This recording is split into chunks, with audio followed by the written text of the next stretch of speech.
আজকে আমরা পরমাণু মডেল নিয়ে আলোচনা করব। হ্যাঁ, টোটাল 2টা পরমাণু মডেল পড়ব। 2টা পরমাণু মডেলের মেইন সিদ্ধান্ত কি ছিল, মেইন সীমাবদ্ধতা কি ছিল, আলটিমেটলি আমরা আধুনিক যে পরমাণু মডেল, কোয়ান্টাম বলবিদ্যা পরমাণু মডেল, ওইগুলা থেকে এটার রিলেশনটা কীরকম এ বিষয়টি আলোচনা করবো মূলত। ঠিক আছে, শুরুতে আমরা যে পরমাণু মডেলটা পড়বো সেটা হচ্ছে রাদারফোর্ড পরমাণু মডেল। রাদারফোর্ড পরমাণু মডেল কত সালে দেওয়া হয়? 1911 সালে। আমার মুখে মুখে বলবা, রাদারফোর্ড পরমাণু মডেল কত সালে দেওয়া হয়? দ্বিতীয় আলোচনার টপিক থাকবে বোর পরমাণু মডেল। ওকে, আসলে রাদারফোর্ড পরমাণু মডেল নিয়ে জানি। তোমাদের বইয়ে সিদ্ধান্তগুলো দেওয়া আছে, সিদ্ধান্তগুলো কিভাবে আসছে আমি একটু ছোট্ট করে এক্সপ্লেন করি, খেয়াল করো। উনি একটা পরীক্ষা করছে। ধরো এটা একটা পর্দা, হ্যাঁ, এটা একটা তোমার জিঙ্ক সালফেটের একটা পর্দা, স্বর্ণের ইয়া। তো উনি মাঝখানে এখানে ধরো একটা তোমার পরমাণু রাখছে আর কি, হ্যাঁ, স্বর্ণের একটা খুবই ক্ষুদ্রের পাত মূলত এই জায়গায় রাখছে। আর এটা হচ্ছে তোমার জিঙ্ক সালফেটের পর্দা। আচ্ছা, 2 নম্বর পরমাণুর নাম কি? হিলিয়াম না? 2 নম্বর পরমাণুর নাম কি? হিলিয়াম থেকে 2টা ইলেকট্রন বের করে নিলে হিলিয়াম 2+ পরিণত হয় না? 2টা ইলেকট্রন বের করে নিলে হিলিয়াম 2+ পরিণত হয়। 2+ মানে কি? সে 2টা ইলেকট্রন ছেড়ে দিছে। এগুলো তোমরা আরো একটু মানে রাসায়নিক বিক্রিয়াগুলো পড়লে, রাসায়নিক অধ্যায়টা পড়লে, বিক্রিয়া দেন এগুলো আরো ভালো বুঝবা বন্ধন অধ্যায়টা পড়লে। হিলিয়াম 2টা ইলেকট্রন ছেড়ে দিলে কিসে পরিণত হয়? হিলিয়াম 2+। হিলিয়ামের উপরে কি আছে? প্লাস চিহ্ন না? এটা পজিটিভ নাকি নেগেটিভ? পজিটিভ। বুঝছো কথা? আচ্ছা, খেয়াল করো উনি কি করছে। উনি এদিকে অসংখ্য হিলিয়াম 2+ নিঃসরণ করছে। হিলিয়াম 2+-এর অপর নাম হচ্ছে আলফা কণা। কি কণা? আলফা কণা। উনি ধরো এটা হচ্ছে আমাদের পাতলা স্বর্ণের পাত, এদিকে উনি কি নিক্ষেপ করছে? অসংখ্য এভাবে করে তোমার নিক্ষেপ করছে, হিলিয়াম 2+ কণা নিক্ষেপ করছে, মানে আলফা কণা নিক্ষেপ করছে। আচ্ছা, আবারও বলতেছি, আলফা কণা কি পজিটিভ নাকি নেগেটিভ? পজিটিভ। উনি পরীক্ষার সময় খেয়াল করেন ম্যাক্সিমাম আলফা কণা এদিকে ব্যাট করে চলে গেছে। কিভাবে বুঝতে? উনি জিঙ্ক সালফাইড পর্দা আছে না, জিঙ্ক সালফাইড পর্দার মধ্যে একটা ঝলক সৃষ্টি হয়। এই আলফা কণা যখন এখানে একটু বাড়ি দেয় বা এখানে পতিত হয়, তখন এখানে একটা ঝলক মানে প্রতিপ্রভা সৃষ্টি হয়। তাহলে এটা বুঝে উনি এটা দেখে বুঝতে পারছে যে ম্যাক্সিমাম আলফা কণা এটা ব্যাট করে এদিকে চলে গেছে। কথা বুঝছো? ম্যাক্সিমাম আলফা কণা এটা ব্যাট করে এদিকে চলে গেছে, এবং এটা থেকে উনি একটা সিদ্ধান্ত নেয়। এই যে ঘটনাটা থেকে উনি একটা সিদ্ধান্ত নেয়, যেহেতু ম্যাক্সিমাম আলফা কণা এদিকে ব্যাত করে চলে যেতে পারছে, উনি এই সিদ্ধান্তটা নেয় যে পরমাণুর ম্যাক্সিমাম জায়গা ফাঁকা, যেই ফাঁকা জায়গা দিয়ে আলটিমেটলি আমাদের আলফা কণাটা এদিকে ব্যাত করে চলে যেতে পারছে। বুঝছো? তাহলে প্রথম সিদ্ধান্ত কি? পরমাণুর অধিকাংশ জায়গা ফাঁকা, অধিকাংশ জায়গা ফাঁকা। ওকে, পরবর্তীতে উনি আরেকটু লক্ষ্য করেন, মাত্র হাতে গোনা 20,000টার মধ্যে একটা আলফা কণা এদিকে মাঝখানে কিছু একটার সাথে বাড়ি খায়, মাঝখানে কিছু একটার সাথে বাড়ি খেয়ে আবার এদিকে চলে আসে। ঠিক আছে, কয় হাজার? 20,000-এর মধ্যে একটা। তার মানে উনি অনুপাত লক্ষ্য করেন, খুবই কম সংখ্যক আলফা কণা মাঝখান থেকে এদিকে আবার ব্যাক করে। তার মানে উনি এখান থেকে এই সিদ্ধান্তে আসেন যে যেহেতু খুবই কম সংখ্যক আলফা কণা মাঝখান থেকে আবার ফিরে আসছে, তার মানে মাঝখানে নিশ্চয়ই কিছু একটা আছে, এবং এটা খুবই ভারী বস্তু যেটা আছে, যার জন্য এখানে এটা বাড়ি খাচ্ছে বা সংঘর্ষ হচ্ছে, আলটিমেটলি পিছনে ব্যাক করতেছে আলফা কণা। কথা বুঝছো? তার মানে ওই যে মাঝখানে কিছু একটা আছে, উনি ওইটার নাম দেন নিউক্লিয়াস। ওটার নাম কি দেন? নিউক্লিয়াস। তাহলে নিউক্লিয়াসের আবিষ্কারক কে? রাদারফোর্ড। বুঝছো কিভাবে আবিষ্কার করছে? এবং উনি এখানে আরো একটা সিদ্ধান্তে আসেন। দেখো, আমরা গতকালকে বলেছি পজিটিভে পজিটিভে কি হয়? বিকর্ষণ হয়। নেগেটিভে নেগেটিভে কি হয়? বিকর্ষণ হয়। আর পজিটিভ নেগেটিভে কি হয়? আকর্ষণ হয়। মানে হলো সমধর্মী চার্জ বিকর্ষণ করবে, বিপরীতধর্মী চার্জ আকর্ষণ করবে। পজিটিভ নেগেটিভ আকর্ষণ, নেগেটিভ নেগেটিভ বিকর্ষণ, পজিটিভ পজিটিভ বিকর্ষণ। কথা বুঝছো? তাহলে উনি যেহেতু লক্ষ্য করেন উনি যেটা নিক্ষেপ করতেছে এটা ছিল যে একটা পজিটিভ আলফা কণা। আবার উনি লক্ষ্য করেন এটা বিপরীত দিকে চলে আসছে, তার মানে আকর্ষণ হয়েছে না বিকর্ষণ হয়েছে? বিকর্ষণ। বিকর্ষণ হওয়ার জন্য তাহলে মাঝখানে যেটা আছে এটা চার্জ কি হইতে পারে? তোমাদের মাথায় কি আসে? প্লাস। নিশ্চয়ই প্লাস কিছু আছে যার জন্য তো বিকর্ষণ বিপরীত দিকে ফিরে আসছে। যেহেতু আমি নিজে যেটা পাঠাচ্ছি এটা পজিটিভ ছিল, তার মানে মাঝখানে যেটা দিয়ে যেটাতে সংঘর্ষ হয়েছে ওটাও কি হওয়ার কথা? পজিটিভ হওয়ার কথা। তার মানে উনি লক্ষ্য করেন নিউক্লিয়াসের আলটিমেটলি ধনাত্মক চার্জ বিশিষ্ট, নিউক্লিয়াসে কোন চার্জ বিশিষ্ট? ধনাত্মক। কথা বুঝছো? কথা বুঝছো? আহ তাসনি কি নাম জি তোমার? থাইসা, বুঝছো? দেখো, এটা হচ্ছে যে পরীক্ষা, এই পরীক্ষাটা তোমাদের বইয়ে নাই, বাট আমি বোঝার জন্য বললাম। এখন আমরা ডিরেক্ট সিদ্ধান্তে যেতে পারি। হ্যাঁ, খেয়াল করো। তাহলে ওনার প্রথম সিদ্ধান্ত ছিল পরমাণুর একটা কেন্দ্র আছে। পরমাণুর একটা কি আছে? পরমাণুর কেন্দ্র আছে। কেন্দ্রের নাম কি? যেটার নাম হচ্ছে নিউক্লিয়াস। আচ্ছা, এবার বলো নিউক্লিয়াসটা কেমন, কোন চার্জ বিশিষ্ট? ধনাত্মক। বুঝছো নাকি মুখস্থ? বুঝছো। তাহলে এটা কেমন? এটা হচ্ছে ধনাত্মক চার্জ বিশিষ্ট একটা নিউক্লিয়াস আছে। ওকে, ধনাত্মক চার্জ বিশিষ্ট কি আছে? নিউক্লিয়াস। দেখো, এটা একটা পরমাণু চিন্তা করো, মাঝখানে নিউক্লিয়াস আছে। নিউক্লিয়াসের মধ্যে আমরা গতকালকে কি বলছি? ধনাত্মক কেন? কারণ নিউক্লিয়াসের মধ্যে কি থাকে? প্রোটন প্লাস নিউট্রন থাকে। নিউক্লিয়াসের মধ্যে কি থাকে? প্রোটন প্লাস নিউট্রন থাকে। প্রোটনের চার্জ কি? নিউট্রনের চার্জ কি? একটু আগে বললাম না, জিরো। প্রোটনের চার্জ কি? নিউট্রনের চার্জ কি? তাহলে জিরোর সাথে যদি পজিটিভ হয় আলটিমেটলি সামগ্রিক চার্জ কি? পজিটিভ। তার মানে প্রোটনটা কেমন? ধনাত্মক। কথা বুঝছো? এবং এটা গেল। এবং নিউট্রনের ভর সবচেয়ে বেশি ছিল, প্রোটন নিউট্রনের ভর সবচেয়ে বেশি ছিল। আপেক্ষিক ভর দেখো 1 1, আর ইলেকট্রন ছিল যে 0। তার মানে এটা হচ্ছে সবচেয়ে ভারী। এটা কেমন? নিউক্লিয়াসটা কেমন? ভারী। ওকে, তাহলে তুমি যদি এক লাইনে বলো পরমাণুর কেন্দ্রস্থলে ভারী ধনাত্মক চার্জ বিশিষ্ট নিউক্লিয়াস অবস্থিত। ওকে, এটা হচ্ছে এক লাইনে বলে দিলা। আমি সেগমেন্টে ভাগ করলাম। তুমি এই সিদ্ধান্তেও আসতে পারো যেহেতু 20,000টার মধ্যে একটা বিপরীত দিকে ব্যাক করছে, তার মানে পরমাণুর সাইজটা খুবই ছোট। পরমাণু নিউক্লিয়াসের সাইজটা কেমন? খুবই ছোট, কারণ ম্যাক্সিমাম আলফা কণা তো এদিকে ব্যাক করে চলে গেছে, মাত্র 20,000টার মধ্যে একটা বিপরীত দিকে ফিরে আসছে। তার মানে এটা অত্যন্ত ভারী, এটা ধনাত্মক, তবে সাইজ কেমন? খুবই ছোট। শুধু ছোট না, খুবই ছোট। তাহলে সাইজ কেমন? পরমাণুর আকারের তুলনায় এটা খুবই ছোট, খুবই ছোট। বুঝছো? তার মানে ছোট্ট একটা জায়গার মধ্যে প্রোটন এবং নিউট্রনটা অবস্থান করছে। ওকে, কারো কোনো সমস্যা আছে তর্কুতে?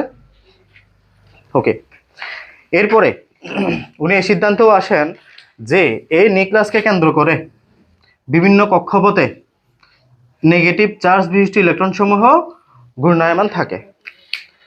নেগেটিভ চার্জ বিশিষ্ট ইলেকট্রন সমূহ ঘূর্ণায়মান থাকে। এটাই হচ্ছে মূলত ওনার একদম মানে জিস পয়েন্ট। এর বাইরে উনি আহামের আর কিছু বলতে পারেন নাই, যেটা আমরা সীমাবদ্ধতাতে পড়বো। তাহলে উনি বলেছেন কি, ওনার প্রথম মানে মেইন একটা উপকার মানে উল্লেখযোগ্য অবদান হলো উনি নিউক্লিয়াস আবিষ্কার করছে।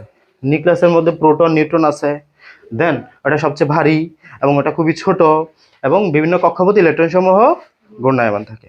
ওকে, আচ্ছা, এরপরে আসো, আমরা গতকালকে কি বলেছি যে ধরো এটা একটা সুতা, এই যে এটা একটা সুতা, ধরো এই সুতাকে তুমি যদি ঘোরাও তাহলে আলটিমেটলি আমি যদি এখানে পাথর বাঁধি সুতার মধ্যে, এটা ঘুরবে না এরকম করে। আচ্ছা, কেন ঘুরতেছে? কারণ সুতার টান বল।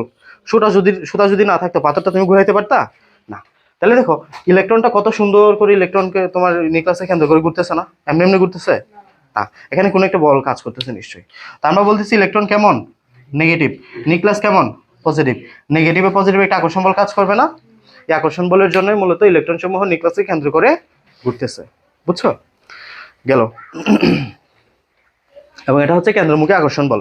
ওকে, এখন আর সামনে কিছু সীমাবদ্ধতা পড়বো, এগুলো ছিল তার উল্লেখযোগ্য অবদান। তাইলে অবদান বললে বা সিদ্ধান্ত বললে কি বলবা? উনি বলেছেন পরমাণুর ম্যাক্সিমাম জায়গা ফাঁকা। উনি এটাও বলেছেন পরমাণুর কেন্দ্রস্থলে ধনাত্মক চার্জ বিশিষ্ট একটা নিউক্লিয়াস রয়েছে, যেটা কেমন? যেটা ভারী, খুবই ছোট এবং চার্জ ধনাত্মক। এবং নিউক্লিয়াসের সাথে ইলেকট্রনের মধ্যে একটা আকর্ষণ বল কাজ করে, যে আকর্ষণ বলটাকে আমরা কেন্দ্রমুখী আকর্ষণ বল বলতেছি, এবং এটার জন্য আলটিমেটলি ইলেকট্রনকে নিউক্লিয়াসে কেন্দ্র করে ঘুরতেছে। এতটুকু কঠিন? না, মুখস্থ করো না, বুঝে বুঝে পড়ো। এখন আমরা একটু সিদ্ধান্তে আসি। দেখো উনি একটা ভুল করে ফেলছে। ভুল বলতে এগুলাকে আমরা ডিরেক্ট ভুল বলবো না, হ্যাঁ, সম্মানার্থে এগুলাকে আমরা কি বলবো, সীমাবদ্ধতা বলবো, লিমিটেশন। খেয়াল করো, সেটা হচ্ছে উনি বলেন, আমরা সৌরজগৎ পড়ছি না ছোটবেলায়? সৌরজগতের মধ্যে কি ছিল? মাঝখানে সূর্য, সূর্যকে কেন্দ্র করে বিভিন্ন গ্রহ উপগ্রহগুলা ঘুরতেছিল, হ্যাঁ, এই যে তোমার পৃথিবী, মঙ্গল, এগুলা ঘুরতেছে, বুধ, শুক্র। তো উনি চিন্তা করেন, মাঝখানে যেটা নিউক্লিয়াস, এটাকে উনি সূর্যের সাথে চিন্তা করেন। যে গ্রহ উপগ্রহগুলা ঘুরতেছে এগুলাকে উনি ইলেকট্রনের সাথে তুলনা করেন। কিসের সাথে? ইলেকট্রনের সাথে। তো মাঝখানেরটাকে উনি কি বলেন? সূর্য। ইলেকট্রন, ইলেকট্রন গুলাকে কি বলেন? গ্রহ। তো উনি এই রাদারফোর্ড পরমাণু মডেলকে ওই জন্য সৌর মডেলও বলা হয়। কি বলা হয়? খুবই গুরুত্বপূর্ণ পয়েন্ট, এটা পরীক্ষা আসে। সৌর মডেল, রাদারফোর্ড পরমাণু মডেলের অপর নাম কি? উনি নিজে এটার সাথে এটা তুলনা করেন, কিন্তু এই তুলনাটা আসলে সঠিক ছিল না। কেন? সূর্যের মধ্যে আলটিমেটলি আমরা কোনো চার্জ চিন্তা করি না, সূর্যের মধ্যে কোনো চার্জ নাই, চার্জবিহীন। কিন্তু নিউক্লিয়াস কোন চার্জ বিশিষ্ট? তার মানে তুলনাটা কি সঠিক হয়েছে? না। দেখো ইলেকট্রন কোন চার্জ বিশিষ্ট? নেগেটিভ। কিন্তু এখানে যে পৃথিবী বা গ্রহ উপগ্রহ এগুলো সামগ্রিকভাবে নিস্তড়িত, মানে কোনো চার্জ নাই, আধার নাই। তার মানে তুলনাটা কি সঠিক হয়েছে? না। এই জন্য প্রথম সীমাবদ্ধতা হলো সৌরজগৎ সৌর মডেল বলাটা, হ্যাঁ, সৌর মডেল বলাটা একদমই সঠিক হয় নাই। ওকে, এরপরে হলো উনি বলছে, ঠিক আছে, উনি বলছে যে নিউক্লিয়াসকে কেন্দ্র করে বিভিন্ন কক্ষপথে ইলেকট্রনগুলা ঘুরে। কিন্তু কিভাবে ঘুরে? বৃত্তাকার কক্ষপথে, উপবৃত্তাকার কক্ষপথে, কিভাবে ঘুরে এটার কোনো ব্যাখ্যা উনি দেন নাই। বুঝছো? তাহলে প্রথম সীমাবদ্ধতা কি বলছি? যে সৌর মডেল, হ্যাঁ, সৌর মডেল। দ্বিতীয় সীমাবদ্ধতা কি বলছি?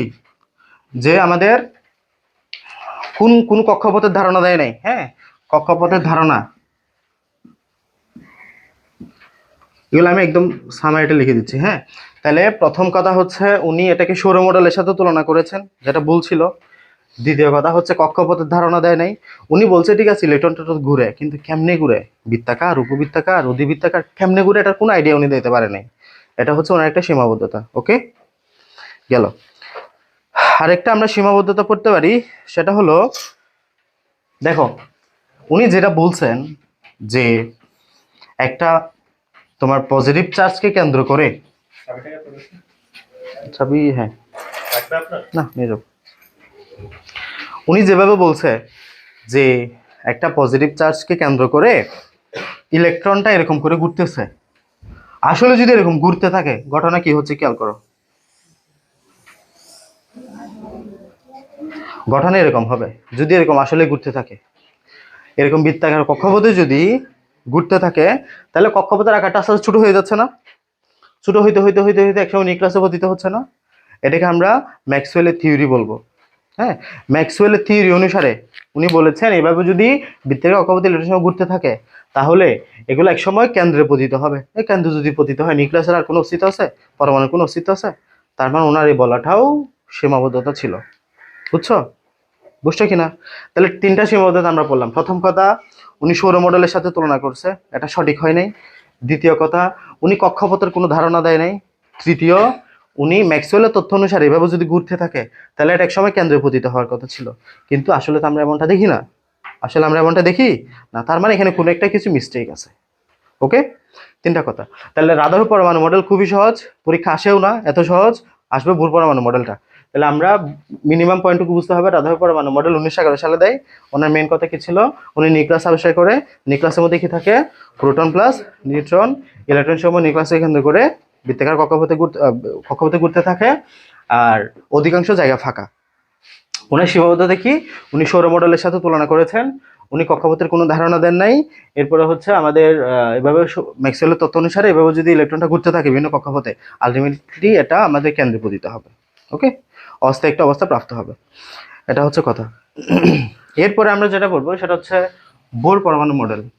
বোর পরমাণু মডেলটা একটু বোঝার, এটা পরীক্ষায় বেশি আসবেই। এসএসসি, তোমাদের স্কুলের পরীক্ষা, টেস্ট পরীক্ষা, সব জায়গায় এটা আসবে, কোনো মিস নেই, হ্যাঁ। ভালো মতো করে বোঝো, বোর মডেলটা বোঝাটা খুব জরুরি। এটা আসবে, এটা এইচএসসিতেও আসে, আমাদের এসএসসিতে তো আসেই।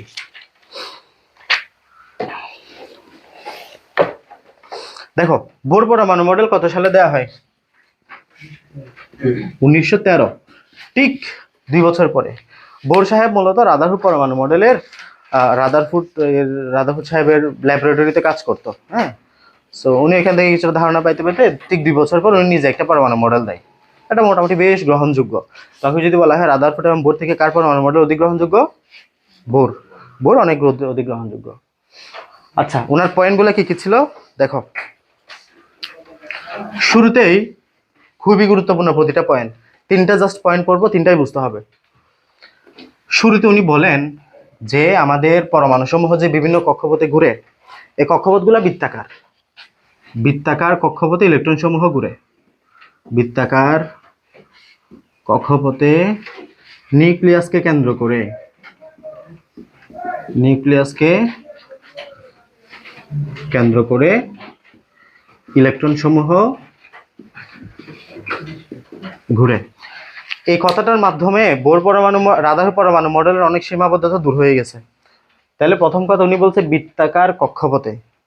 রাদারফোর্ড সাহেব কক্ষপথের কোনো ধারণাই দেয়নি কেমন। তাহলে এখানে উনি স্পেসিফিক বলে দিয়েছে না বৃত্তাকার কক্ষপথে, নিউক্লিয়াসকে কেন্দ্র করে ইলেকট্রন সমূহ ঘুরে। তাহলে এটা একটা ওনার গ্রহণযোগ্য সিদ্ধান্ত যে উনি বলছে কক্ষপথের আকারটা কেমন। কক্ষপথের আকারের সম্পর্কে আমাদের একটা কি দিছে, আইডিয়া দিছে। এবং উনি এটাও বলেন এই কক্ষপথের নামগুলাকে আমরা কে, এল, এম, এন এই নামে ডাকবো। কক্ষপথের নামগুলোকে কি নামে ডাকবো? কে, এল, এম, এন, ও, পি, এভাবে। দেখো কে মানে হলো প্রথম শক্তি স্তর, এল মানে হলো দ্বিতীয় শক্তি স্তর, এম মানে হলো তৃতীয় শক্তি স্তর, এন মানে হলো চতুর্থ শক্তি স্তর। এই যে আমাদের দেখো, এটা ধরো নিউক্লিয়াস, এটা হচ্ছে প্রথম শক্তি স্তর, দ্বিতীয় শক্তি স্তর, তৃতীয় শক্তি স্তর, চতুর্থ শক্তি স্তর। ঠিক আছে, মাঝখানে একটা কি নিউক্লিয়াস। তাহলে প্রথম শক্তি স্তর, দ্বিতীয় শক্তি স্তর, তৃতীয় শক্তি স্তর, চতুর্থ শক্তি স্তর। ওকে, বলো এটার নাম কি?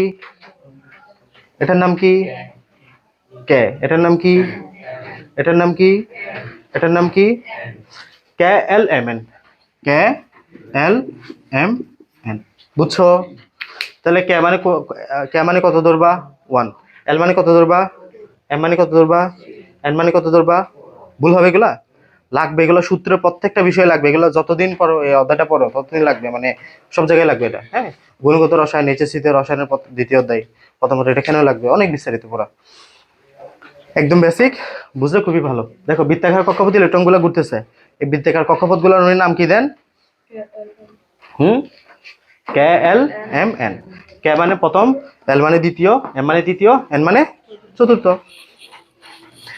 এবং এগুলাকে আমরা ছোট হাতের এন দিয়ে প্রকাশ করি। মানে এন এর মান 1, এন এর মান 1 হতে পারে, 2 হতে পারে, 3 হতে পারে, 4 হতে পারে। কে মানে প্রথম, যাতে 1 বলতেছে, এন এর মান কত? প্রথম। এল মানে 2, এম মানে 3, এন মানে 4। বুঝছো? হ্যাঁ, কে এল এম এনটা মনে রাখো, কে এল এম এন ও, এগুলো হচ্ছে প্রথম, দ্বিতীয়, তৃতীয়। তাহলে উনি খুব ভালো একটা সিদ্ধান্ত আসছে, সেটা হলো বৃত্তাকার কক্ষপথের ধারণা দেয়। বৃত্তাকার কক্ষপথের ধারণা দেয় এবং বৃত্তাকার কক্ষপথের নামও দেয় কে, এল, এম, এন। ওকে, এটা খুব ভালো একটা সিদ্ধান্ত ছিল। এর পরেরটা বুঝতে তোমাদের একটু মানে সমস্যা হতে পারে, কারণ এটা তোমাদের কনসেপ্ট না, এটা মূলত এইচএসসির কনসেপ্ট পুরাটা। তারপরেও যতটুকু বুঝো বুঝে ফেলো। হ্যাঁ, দেখো তোমরা ভরবেগ মানে বিষয়টা জানো? ভরবেগ, ভরবেগ মানে জানো? পৃথিবীর সবচেয়ে সহজ সংজ্ঞা, ভর এবং ব্যাগের গুণফলকে ভরবেগ বলা হয়। ভর এবং ব্যাগের গুণফলকে কি বলা হয়? ভরবেগ। ভর মানে কি? মাস। মাসের প্রথম শব্দ এম, তাহলে এম মানে কি বুঝবো আমরা সব সময়? ভর। আর ব্যাগ মানে কি বলো?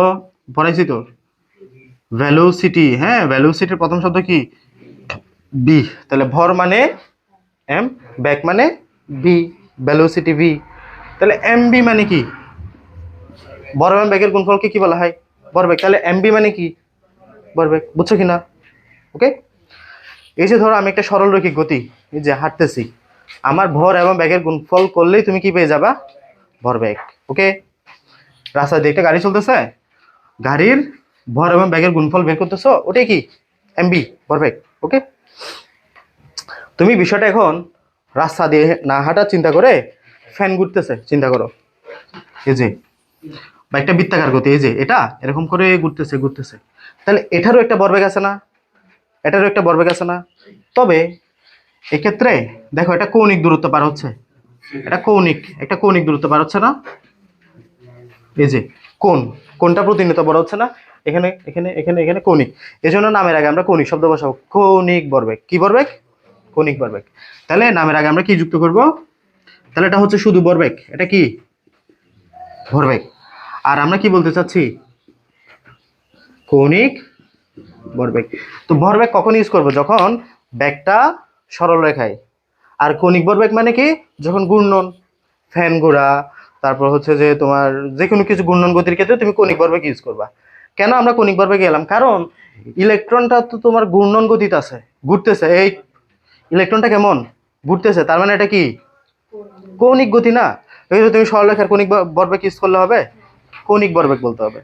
কৌণিক ভরবেগের জন্য আমরা এমবিটা ঠিকঠাক থাকে, এমবিটা কোনো চেঞ্জ হয় না, শুধুমাত্র এই কেন্দ্র থেকে এখানে যেটা পাই সেটাকে কি বলা হয়? ব্যাসার্ধ বা আর, রেডিয়াস, ব্যাসার্ধ বা আর। শুধুমাত্র এই এমবি এর সাথে আরটা গুণ করে দাও, এমবিআর। কি বলবা? এমবিআর। তাহলে কৌণিক ভরবেগ মানে কি? এমবিআর। শুধু ভরবেগ মানে কি? এমবি। কৌণিক শব্দটা যুক্ত করাই শুধুমাত্র তুমি ওই ব্যাসার্ধটা গুণ করে দিছো, এমবিআর। কথা বুঝছো? তাহলে এমবিআর। উনি বলেন কৌণিক ভরবেগের মানটা h/2π এর পূর্ণ গুণিতক। দেখো উনি বলতেছে তাহলে কৌণিক ভরবেগ মানে কি? এমবিআর। কৌণিক ভরবেগ মানে কি? MBR is equal two what? কি হবে দেখো, উনি বলেন এটা যদি ইলেকট্রনটা ধরো এখানে ঘুরতেছে নিউক্লিয়াসকে কেন্দ্র করে, উনি বলতেছেন যে এই অ্যাম্বিয়ার এর মানটা h/2π এর পূর্ণ গুণিতক। দেখো h মানে কি? h/2π, 2π মানে তো জানো, পাই মানে কত? 3.1416। h তোমাদের জন্য নতুন। h মানে কি? h মানে হলো প্লাঙ্কের ধ্রুবক। কিসের ধ্রুবক? প্লাঙ্কের ধ্রুবক। h এর মানটা মুখস্থ করে ফেলো আজকে। h এর মান হলো 6.626 10⁻34 জুল সেকেন্ড। 34 joule second. এখানে অন্য একক থাকতে পারে, কেজি, মিটার স্কয়ার, কেজি পার সেকেন্ডও বলতে পারো এটাকে। ঠিক আছে, এটাও বলতে পারো, সমস্যা নেই। ওকে, এইচ এর মানটা জিজ্ঞেস করবো। এইচ এর মান কত? 6.626 10⁻34 জুল সেকেন্ড। সহজটা মনে রাখো, কঠিন করিও না, হ্যাঁ। জুল সেকেন্ড, যা দিয়ে জুল সেকেন্ড, বুঝতে পারছো? তাহলে উনি বলতেছেন h/2π এর পূর্ণ গুণিতক। h/2π এর কি হবে? পূর্ণ গুণিতক। পূর্ণ গুণিতকের মান কত? n। মানে n এর মানটা তুমি সবসময় কি পাবা? পূর্ণ গুণিতক পাবা। মানে 1 2 3 4 5, নট 1.2 1.5 2.1 2. এরকম কোনো মান তুমি পাবা না। সবসময় কি পাবা? একটা পূর্ণ সংখ্যা পাবা। পূর্ণ সংখ্যা তো ছোটবেলায় পড়ে আসছো। তাহলে পূর্ণ সংখ্যা মানে কি? এই যে n এর মান 1 2 3 4 5, এগুলো হচ্ছে পূর্ণ সংখ্যা। এবার বলো n এর মান যদি 1 হয় কততম শক্তি স্তর? 1। 2 হলে কততম শক্তি স্তর? 2। মানে কে এল এম এন পড়ছি না ওইখানে, এই যে কে এল এম এন ও। তাহলে 1 হলে কে, 2 3 4 5। ওকে, বুঝছো?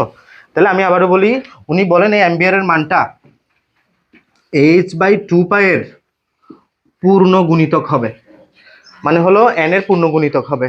তুমি যদি এতটুকু মনে না রাখতে পারো, সিম্পল এই সূত্রটা মনে রাখো, অ্যাম্বিয়ার ইজ ইকুয়াল টু nh/2π। আর কিচ্ছু মনে রাখতে হবে না, সিম্পল শুধু এই সূত্র মনে রাখো। কিভাবে আসছে এটা বললাম, যে h/2π এর পূর্ণ গুণিতক হবে। আরো অনেক ডিপলি এটা আলোচনা করা যায়, যাচ্ছে না, তোমাদের প্রয়োজন নাই তো। তাহলে অ্যাম্বিয়ার ইজ ইকুয়াল টু nh/2π। বলো নাম, ফাইসা বলো। n মানে কি? দেখো কক্ষপথ, কক্ষপথের নাম্বারটা কততম শক্তি স্তর। h মানে কি? প্লাঙ্কের প্লাঙ্কের ধ্রুবক। কত মান কত? 6 পয়েন্ট। আর 2π মানে কত? Fixed value. আর m মানে কত? জুলকার। m মানে কি? b মানে আর মানে কত রাকিব? আর মানে ব্যাসার্ধ। হ্যাঁ, কততম শক্তি স্তর থেকে নিউক্লিয়াসের ব্যাসার্ধটা, বুঝছো? পারবা? আসবে, জাস্ট সিম্পল আসবে, কনিক বর্গ বের করো। তাহলে n/2 পাই, তুমি h/2 এর মান জানো, n এর মান জানলে তুমি বসাই দিলে আনসার বেরিয়ে যাচ্ছে। জাস্ট এই সূত্রটা তোমাদেরকে জানতে হবে, আর কিছু না। m² = nh/2 এই সূত্রটা জানো, ওকে? বুঝছো? এখন তাহলে দেখো, আমরা বোর পরমাণু মডেল কয়টা সিদ্ধান্ত করতেছি? 3টা। প্রথম সিদ্ধান্ত কি ছিল মনে আছে কারো?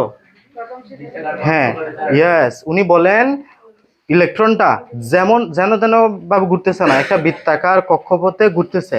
বৃত্তাকার কক্ষপথের নামও দেন KLMN এইভাবে, ওকে? ক্লিয়ার? 2 নম্বরে কি বলেন?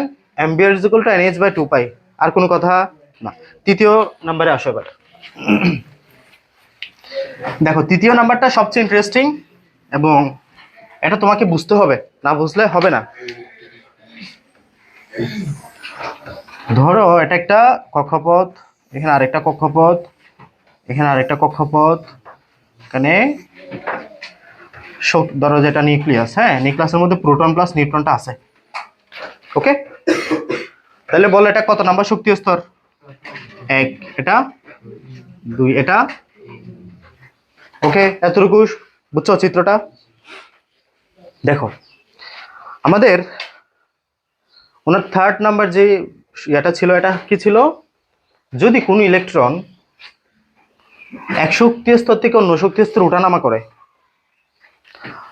এখন আমি যদি আরেকটু ভেঙে বলি, সেটা হচ্ছে এই প্রত্যেকটা শক্তি স্তরে ইলেকট্রন থাকার জন্য প্রত্যেকটা শক্তি স্তরে একটা শক্তির মান আছে। শক্তির কি আছে? মান আছে। তো যখন একটা ইলেকট্রন এই শক্তি স্তর থেকে নিচের শক্তি স্তরে যাবে, তখন মনে রাখবা সে ইলেকট্রন বিকিরণ করবে। কি করবে? বিকিরণ।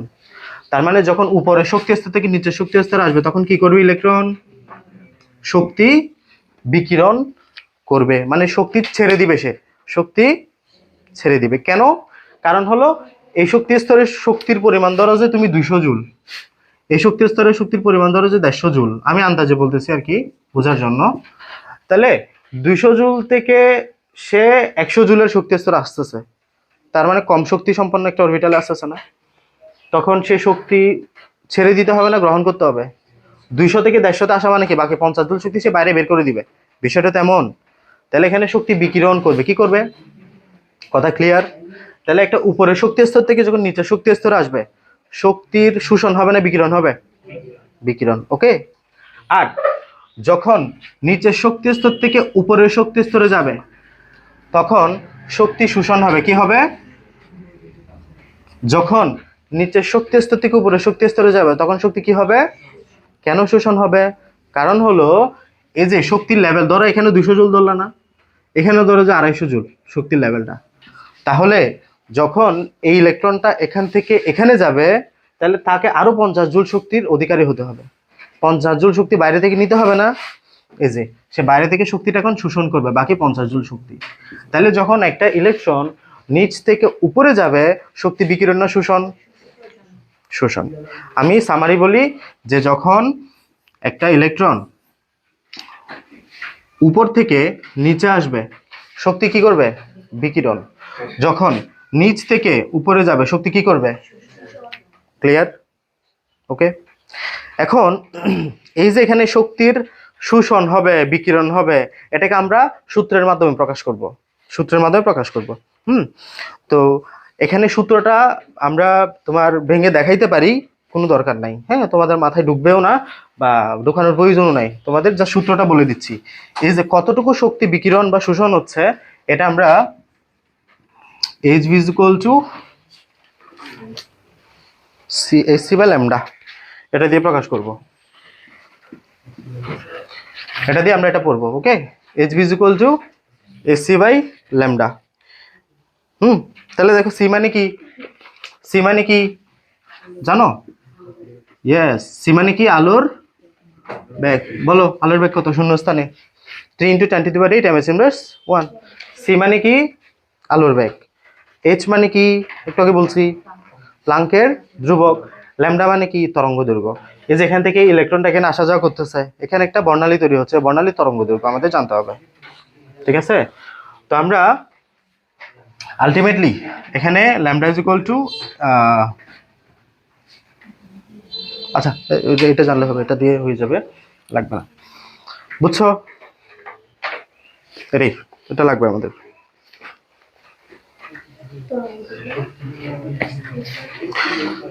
ক্লিয়ার এতটুকু সবার? 3টা পয়েন্ট আলোচনা করছি, এই 3টা পয়েন্ট থেকে সিকিউ আসবে, ম্যাক্সিমাম সিকিউ এই অধ্যায় থেকে আজকে যা পড়াইছি এ related. K L M N এটা মাথায় রাখতে হবে, mvr is equal to nh by 2 pi, অহরহ সিকিউ বোর্ডে আসছে। এখন যা পড়াইলাম এসি বাই ল্যামডা, এটা জানতে হবে যে তোমার এখানে যখন উপর থেকে নিচে আসে শক্তিটা বিকিরণ করে, নিচ থেকে উপরে গেলে শক্তিটা শোষণ হয়। ওকে, এতটুকু যদি মাথায় রাখতে পারো মোটামুটি হয়ে যাবে, হ্যাঁ, আর খুব একটা ইয়ে নেই।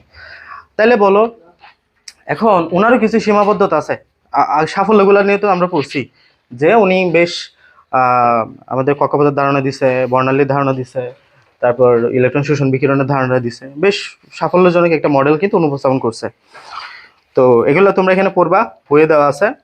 ওনার কিছু সীমাবদ্ধতাও আছে, উনি সব কিছু কিন্তু আমাদেরকে এক্সপ্লেন করতে পারে নাই। সেটা হচ্ছে এই যে উনি বলছে এখান থেকে এখানে আসলে শক্তির বিকিরণ হবে, এখান থেকে এখানে গেলে শক্তির শোষণ হবে, এখানে বর্ণালী তৈরি হয়। এই যে আনা নেওয়ার ক্ষেত্রে কি তৈরি হয়? বর্ণালী। তো উনি একক পরমাণুর বর্ণালী ব্যাখ্যা করতে সক্ষম হন। একক মানে যাদের প্রোটন সংখ্যা কত, ইলেকট্রন সংখ্যা কত, 1, তাদের বর্ণালী ব্যাখ্যা করতে সক্ষম হন, কিন্তু একাধিক পরমাণুর বর্ণালী কেমন হবে এটা উনি ধারণা দেন নাই। ওকে, দ্বিতীয় কথা হচ্ছে যে আমাদের এখানে একটা ইলেকট্রন কিভাবে ঘুরবে এটা উনি বলেছেন, বৃত্তাকার কক্ষপথে একটা ইলেকট্রন ঘুরবে, কিন্তু একাধিক ইলেকট্রন যখন 2, 3টা, 4টা, 5টা, 10টা, 12টা, 100টা ইলেকট্রন দিব, তখন কিরকম ভাবে ঘুরবে ইলেকট্রনগুলা, এটার ব্যাখ্যা উনি দেন নাই। বুঝছো? তাহলে উনি বলছে কি একটা ইলেকট্রন কিভাবে ঘুরবে, একাধিক ইলেকট্রন কিভাবে ঘুরবে, এটার ব্যাখ্যা উনি দেন নাই। ওকে, তৃতীয় কথা হলো উনি বলেছেন কক্ষপথগুলা কেমন, বৃত্তাকার। আসলে আমরা যখন কোয়ান্টাম বলবিদ্যা পরমাণু মডেল পড়বো এইচএসসিতে, তখন দেখবো এগুলো আসলে বৃত্তাকার না, এগুলো হালকা একটু চ্যাপ্টা, মানে কমলা লেবুর মতো, একটু চাপ দিলে যেরকম হয় এরকম। এটা হচ্ছে উপবৃত্তাকার, ডিমের মতো দেখতে। আসলে প্রকৃতপক্ষে এগুলা কেমন, এটার ধারণা উনি দেন নাই। ওকে, তাহলে ওনার বেশ গ্রহণযোগ্য মতবাদ, কয়েকটা সীমাবদ্ধতা আমরা পড়েছি। ওকে, ক্লিয়ার?